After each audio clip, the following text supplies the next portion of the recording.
Welcome to AV news. Mahabubabad జిల్లా తొర్రూరు పట్టణ కేంద్రంలోని స్థానిక డిపోకు చెందిన 2 టీఎస్ఆర్టీసీ రాజధాని ఏసీ బస్సులను బస్టాండ్లో ఎమ్మెల్యే యశస్వినిరెడ్డి కొబ్బరికాయ కొట్టి జెండా ఊపి ప్రారంభించారు. ఈ సందర్భంగా ఎమ్మెల్యే యశస్వినిరెడ్డి మాట్లాడుతూ స్థానిక ఆర్టీసీ డిపోకు 2 రాజధాని ఏసీ బస్సులను ప్రభుత్వం మంజూరు చేయడం అభినందనీయమని తెలుపుతూ తొర్రూరు నుండి హైదరాబాద్కు ఏసీలో ప్రయాణం చేయడానికి ఈ బస్సు సౌకర్యం ఎంతగానో ఉపయోగపడుతుందని, ప్రభుత్వం ఎన్నికల ముందు ఇచ్చినటువంటి హామీలను నెరవేరుస్తూ వస్తోందని, ముఖ్యంగా మహిళలకు ఉచిత బస్సు సౌకర్యం కల్పించడంతో మహిళలు ఆనందాన్ని వ్యక్తం చేస్తున్నారని పేర్కొంటూ ప్రజా సంక్షేమం కోసం కృషి చేస్తున్న ఏకైక ప్రభుత్వం కేవలం కాంగ్రెస్ పార్టీ అని, ఈ బస్సు సౌకర్యాన్ని స్థానికులు సద్వినియోగం చేసుకోవాలని అన్నారు.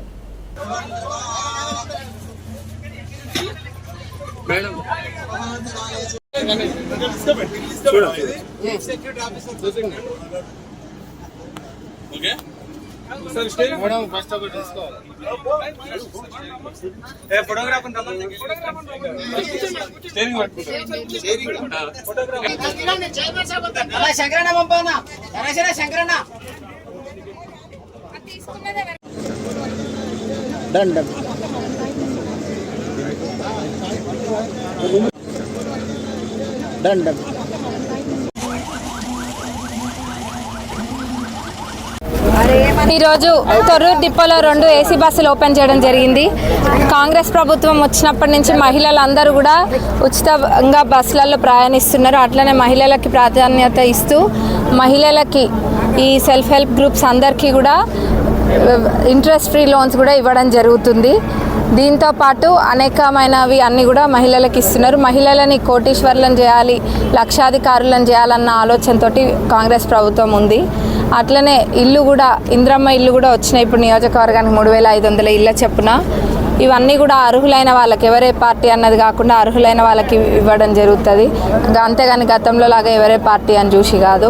యువ వికాస్ స్కీమ్ అయినా కానీ, అట్లనే సన్న బియ్యం అయితే అది ఎప్పుడు కూడా చరిత్రలో నిలిచిపోయేది. పేదవాళ్ళ కోసం ఆలోచన చేసి వాళ్ళు తినేది వాళ్ళకి ఇవ్వాలి అని చెప్పి ఆలోచన చేసిన ప్రభుత్వం కాంగ్రెస్ ప్రభుత్వము.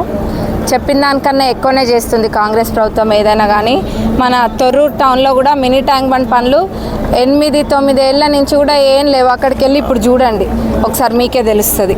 చిన్నగా ఇంత ఏదో చిన్న పిల్లర్లు వేసి పెట్టినారు. మరి అది 8 ఇయర్స్ నుంచి కూడా ఆ పనిని పట్టించుకున్న నాదుడే లేడు. ఇప్పుడు నాకు TUFIDC ఫండ్ 5 కోట్లు వస్తే 5 కోట్లు కూడా దానికే పెట్టడం జరిగింది తొర్రూరు మినీ ట్యాంక్ బండ్కి. దాంతో పాటుగా ఆ బ్రిడ్జ్ ఏదైతే ఉందో ఆ కాంట్రాక్టర్ చేతులెత్తేసి వెళ్ళిపోయిండు. అది మళ్ళీ మొత్తం అది పోయి కొత్త ఎస్టిమేషన్ వేయించి 2-3 కోట్ల దాకా అవుతుంది ఇరిగేషన్ డిపార్ట్మెంట్ నుంచి. అది కూడా ప్రపోజల్ పెట్టినాం. అది ఆ 3 crores కూడా పెట్టి మొత్తం 8 నుంచి 10 కోట్ల మధ్యలో ఆ తొర్రూరు మినీ ట్యాంక్ బండ్ పూర్తి చేస్తాం. అట్లనే అతి త్వరలో 100 పడకల ఆసుపత్రి పనులు కూడా ప్రారంభమవుతాయి.